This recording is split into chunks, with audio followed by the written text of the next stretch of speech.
नमस्कार, NockingNews.com में आपका स्वागत है। मैं हूं गिरिजेश वशिष्ठ। आज इतने बड़े धमाके वाली खबर लाया हूं कि आप चौंक जाएंगे। दुनिया में जो फार्मा रैकेट है, जो बिग फार्मास का खेल है, उसकी कड़ी में मैं आपको एक बड़ी जानकारी देने वाला हूं और ये जानकारी आपकी आंखें खोल देगी। आपको एहसास भी नहीं होगा कि भारत कितने बड़े खतरे से बच के आ चुका है, या कहें कि कितने बड़े खतरे में पड़ सकता था। मैं आपको ये भी बताऊंगा कि किस तरह से ये फार्मा कंपनियां ईस्ट इंडिया कंपनी, जिसने भारत को अपना गुलाम बना लिया था, उससे भी ज़्यादा खतरनाक तरीके से खेल रही हैं। और ये सिर्फ मुनाफे के लिए, टीके के लिए खेल नहीं कर रही हैं, ये देशों के ऊपर अपना कब्जा जमाने वाले काम भी कर रही हैं। देशों की बड़ी बड़ी सरकारों के ऊपर कब्जा बनाने का काम कर रही हैं। कुछ उदाहरण दूंगा, आपको बताऊंगा, आपकी जानी मानी कंपनियों के बारे में बताऊंगा और भारत इनसे कैसे बच गया इसके बारे में भी बातचीत होगी। कहीं मत जाइए, चैनल को सब्सक्राइब कर लीजिए।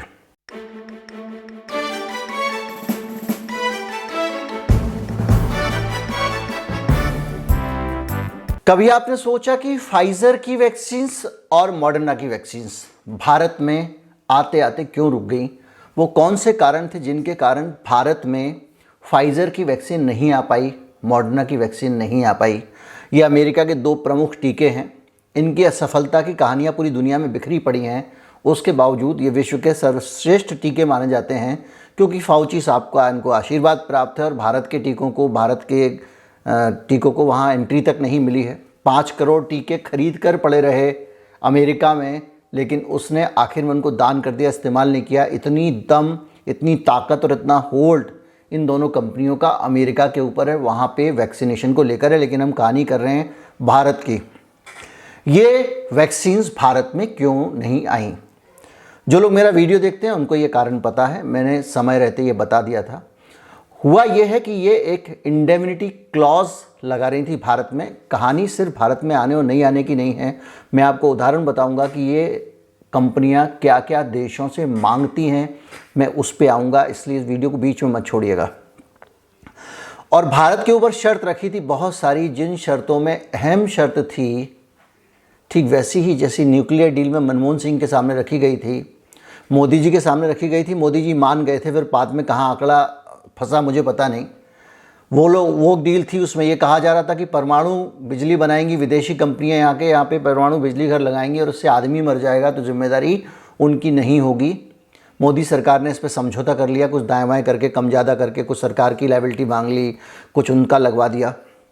लेकिन ये जो टीका कंपनियां थी, नया नया टीका, जिनका टीका इमरजेंसी यूज़ में इस्तेमाल हो रहा है, जिसको अप्रूवल भी नहीं मिली थी, जो टीका कन्फर्म टीका नहीं था, जो केवल प्रयोग के आधार पर टीका इस्तेमाल किया जा रहा था, उसको बनाने वाली कंपनियां चाहती थीं कि जो भारत की सरकार है वो इंडेमनिटी क्लॉज साइन करे, ये वादा करे कि भारत में कोई भी अगर कंपनियों के खिलाफ मुकदमा करता है किसी भी वजह से, तो उन कंपनियों के खिलाफ कार्रवाई नहीं होगी, उन कंपनियों को हर्जाना ना देना पड़े, इसकी जिम्मेदारी सरकार ले। और उस जो हर्जाना ना देना पड़ने का जो कानून था, उसके लिए भारत सरकार को संसद में कानून बदलना पड़ता। और उसके बाद भी इन कंपनियों को मानना नहीं था, क्योंकि मैं आपको बताता हूं कि इन्होंने दूसरे देशों में क्या किया। मैं आपको कहानी सुनाता हूं ब्राज़ील की, मैं आपको कहानी बताता हूं मैक्सिको की। इन्होंने 9 देशों से लैटिन अमेरिका के डील की, लेकिन ब्राज़ील और मैक्सिको में डील नहीं हुई। बाकी 9 देशों ने शर्तें मान ली और 2020 में अर्जेंटीना में डील हुई, जून 2020 में। और ये कहा गया कि कानून में अगर कुछ होगा तो जो हर्जाना होगा वो फाइजर नहीं देगी, हर्जाना अर्जेंटीना की सरकार देगी। इसके बाद संसद में एक कानून पास किया गया, जिसमें प्रोविज़न किया गया कि देश के नागरिक के प्राण पे अगर कुछ संकट आता है तो वह कंपनियों पर मुकदमा नहीं कर पाएगा, और मुकदमा करेगा तो हर्जाने की जिम्मेदारी कंपनी की नहीं होगी। संसद ने ये कानून पास किया अर्जेंटीना की। ये बात अक्टूबर 2020 की है। और फाइजर इसके बावजूद खुश नहीं था। फाइजर ने कहा कि नहीं, इसमें आपने जो कानून बनाया संसद में, इसमें लगा हुआ है कि नेग्लिजेंस अगर होगी, अगर आपकी लापरवाही से मौत होगी, तो उसकी जिम्मेदारी तो कंपनी की होगी, फाइजर कंपनी की। जाहिर बात है, आपके टीके में अगर कुछ गड़बड़ है। तो फाइजर ने कहा नहीं, आप स्पष्ट करिए कि ये नेग्लिजेंस का रायता क्या है, नेग्लिजेंस के माने क्या होगा, नेग्लिजेंस का मतलब क्या होगा, तो उसके बाद दोबारा से वहाँ की संसद ने अमेंडमेंट करके एक प्रस्ताव दिया और ये कहा कि इसमें वैक्सीन डिस्ट्रीब्यूशन और डिलीवरी की जो नेग्लिजेंस होगी, लापरवाहियाँ होंगी, उनके अलावा और किसी भी लापरवाही में फाइज़र की जिम्मेदारी नहीं होगी। डिलीवरी और डिस्ट्रीब्यूशन, सिर्फ दो चीज़ों को रखा गया था, लेकिन फाइज़र को ये रास नहीं आया। फाइज़र ने फिर कहा कि आप एक काम कीजिए, बीमा करा लीजिए, किसी इंटरनेशनल जगह पे बीमा कराइए कि अगर कंपनसेशन होगा तो बीमा कंपनी हर्जाना भरेगी, उस बीमा का प्रीमियर अर्जेंटीना की सरकार देगी। आपने टीका बना लिया है, आप टीके के ऊपर बैठे हुए हैं, WTO आपके साथ है, अमेरिका आपके साथ है।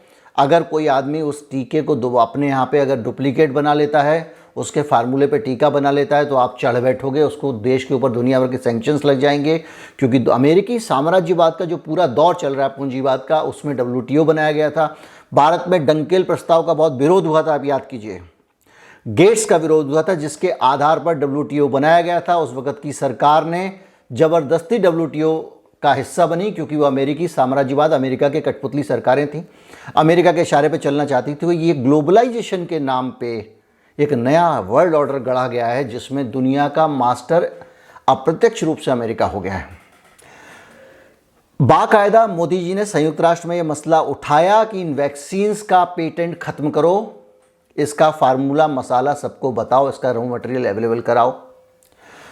100 देश में बता चुका हूँ, इसके पक्ष में हैं मोदी जी के और हमारे साउथ अफ्रीका के।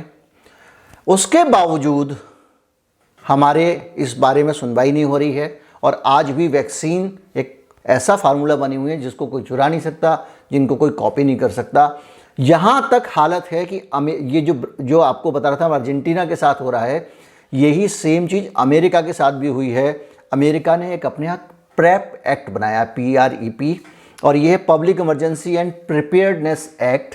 इस एक्ट के तहत अगर गलती से गैर इरादतन कुछ हो जाता है और एक मुकदमा दर्ज होता है इस कंपनी के ऊपर, तो कंपनी की जिम्मेदारी नहीं होगी। दिसंबर 2020 को अर्जेंटीना के सामने एक और मांग रखी गई, फाइज़र ने मांग रखी, आप सुनकर चौंक जाएंगे कि देश के जो रिज़र्व हैं, जो देश नेशनल जो प्रॉपर्टी है, यानी देश का पैसा है, जो देश के फॉरेन रिज़र्व जो है, किसी सरकार का पैसा, अर्जेंटीना का जो पैसा है, वो पैसा गिरवी रख दो इन कंपनियों के पास में। इसके अलावा अमेरिका के जो सैनिक अड्डे, मिलिट्री बेस हैं, जैसे हमारा पठानकोट है, हमारा बहुत सारे हमारे मिलिट्री बेस हैं हिंदुस्तान भर में, वो मिलिट्री बेस भी इनके पास गिरवी रख दो, फाइज़र के पास में, ये रिकॉर्ड पे है। और इसके अलावा पूरी दुनिया में जितने दूतावास हैं वो भी इनके ऊपर इनके पास गिरवी रख दो, तब ये आपको वैक्सीन देंगे। ये शर्त बाकायदा अर्जेंटीना के सामने रखी गई। ये है वैक्सीन लॉबी का सच, ये कड़वा सच है। अगर आप इसको शेयर करेंगे तो मुझे खुशी होगी। मैं आपको बता ही चुका हूं कि अमेरिका में इस तरह की इम्यूनिटी वो हासिल कर चुकी हैं, और अब आपको याद आ रहा होगा कि भारत किस तरह बच गया। और बचा भारत इसलिए क्योंकि भारत में पहले से एक सीरम इंस्टीट्यूट नाम की कंपनी पहले से मौजूद है जो टीके बनाती है, और भारत में एक और कंपनी भी टीके बनाती है। यानी भारत में पहले से हेल्थ का मैन्युफैक्चरिंग का इंफ्रास्ट्रक्चर था। इस देश में बहुत सारी गालियों को सुनने के वाले नेहरू ने या इंदिरा गांधी ने या किसी और नेता ने, मैं किसी पार्टी की बात नहीं कर रहा हूँ, मैंने अभी मोदी जी की भी इसी वीडियो में अच्छा ही बताई थी। अगर इस देश में इंफ्रास्ट्रक्चर बना के नहीं रखा होता तो आज हम भी कुछ ही इसी तरह की शर्त को दस्तखत करने के लिए मजबूर होते। भारत सरकार के सामने कौन सी शर्तें रखी गई थी और आपको मुझे नहीं पता है, क्योंकि ये भी बात हुई थी उसमें कि ये जो क्लॉज होगा, इंडेमनिटी क्लॉज होगा, भारत के और वैक्सीन कंपनियों के बीच में वो गुप्त रहेगा। ये भी एक शर्त आई थी। बहरहाल उस वैक्सीन की डील पे अभी भी भारत सरकार ने ना नहीं की है। सरकार ने कहा है कि हम जो आपकी इंडेमनिटी कंडीशंस हैं उस पर अभी भी विचार कर रहे हैं। इसके बाद में ब्राज़ील की बात करते हैं। ब्राज़ील के ऊपर भी इसी तरह की शर्तें रखी इन दोनों कंपनियों ने, खासतौर पे फाइज़र ने ब्राज़ील की सरकार को कहा कि आप एक रिजर्व फंड बनाओ कि अगर हमारे ऊपर कोई मुकदमा करता है, हमारी वैक्सीन से कोई मर जाता है, विकलांग हो जाता है, किसी के ऊपर शॉर्ट टर्म लॉन्ग टर्म कोई साइड इफ़ेक्ट होते हैं, तो उसका वो दावा करता है तो भुगतान तुम करोगे। और आप जो लिख के दे रहे हो ना भुगतान करोगे, इस पे भरोसा नहीं है, ब्राज़ील की सरकार पे भरोसा नहीं है, भारत की सरकार पे भी भरोसा नहीं है। आप एक विदेशी बैंक में एक रिजर्व फंड बनाइए इस काम के लिए कि भाई हर ज़्यादा देने के लिए, और उस विदेशी बैंक में जो आप फंड बनाओगे उस फंड के अंदर आप पैसा रखेगी सरकार ब्राज़ील की। ये कंडीशन रखी गई और ये भी कहा कि जो दुनिया भर में ब्राज़ील की संपत्तियां हैं, अलग अलग देशों में उनके दूतावास हैं या और भी जो भी संपत्तियां, वो सारी संपत्तियां भी वो फाइज़र के पास रख दे।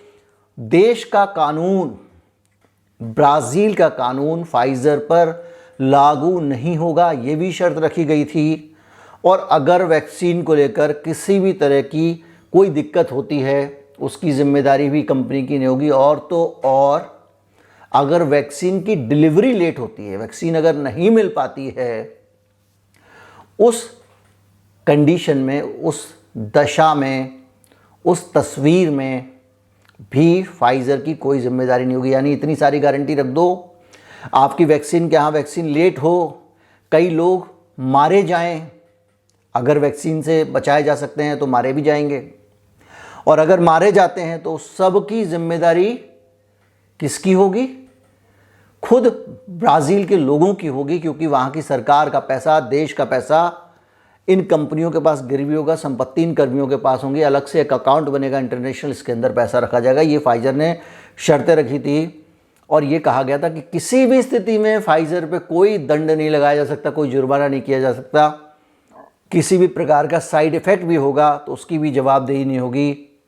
ब्राज़ील की सरकार ने कहा ये तो अब्यूज़ है, ये अपमानजनक व्यवहार है, ये बदतमीज़ी है, ये गुंडागर्दी है। और उसके बाद उन्होंने इससे इनकार कर दिया। 2 दिन पहले ही मैंने वीडियो बनाया था, मैंने आपको बताया था कि फाइज़र की जो अपनी वैक्सीन बनी है उसके डेवलपमेंट में भी उसने अपना पैसा नहीं लगाया है, अमेरिका की सरकार ने फ़ंड किया, और उसकी पार्टनर जो बायोएनटेक है उसकी सरकार जर्मनी ने फ़ंड किया। अमेरिका के वैज्ञानिकों ने इस वैक्सीन को बनाने में योगदान दिया, उससे ये वैक्सीन बनी। अब आप सोचिए कि ये गुंडागर्दी किस हद तक है। छोटी बात मत मानिए, मेरे ख्याल से ईस्ट इंडिया कंपनी को भी इस स्थिति में आने में कि भारत के किसी राज्य के किसी राजा को कहे कि तुम अपनी मिलिट्री हमारे पास गिरवी रख दो, देशों की संप्रभुता से छेड़छाड़ करे, उनके देशों के कानून के अंदर हस्तक्षेप करे, इतनी हिम्मत तो उनकी भी नहीं हुई थी। ये कड़वी हकीकत है जिसको हमको समझना पड़ेगा कि ये जो ग्लोबलाइजेशन के नाम पे हो रहा है, सारी चीज़ों की डिपेंडेंसी कुछ खास देशों पे बनाई जा रही है।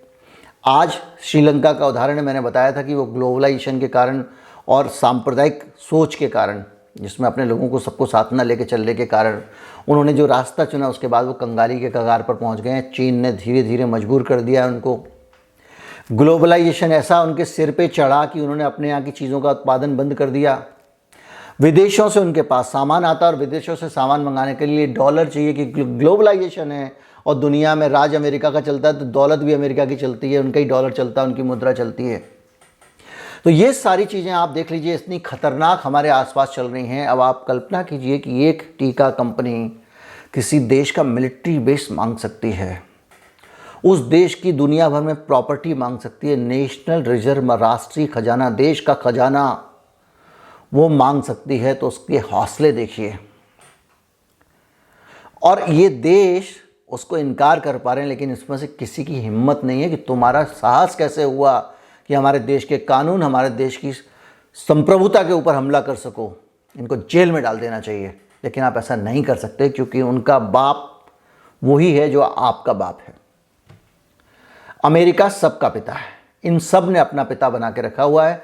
मैंने वीडियो बनाया था, आप निकाल लीजिएगा कि इंदिरा गांधी ने कैसे अमेरिका को अपना पिता मानने से इनकार किया था, किस तरह से इंदिरा गांधी ने साफ साफ कहा था कि हमारी नीतियां अमेरिका के साथ में गुलाम वाली नहीं हैं, हम अपनी इंडिपेंडेंट नीतियां रखते हैं, हम निर्गुट हैं, ना हम रूस की तरफ हैं ना अमेरिका की तरफ हैं।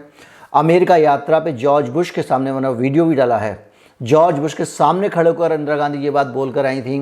इंदिरा गांधी की हत्या जिस साल 1984 में होती है, शीलभद्र याजी स्वतंत्रता सेनानी, भारत के बड़े आदमी थे, उनका फ़ोटो डाक टिकट पे छपता था शीलभद्र याजी के।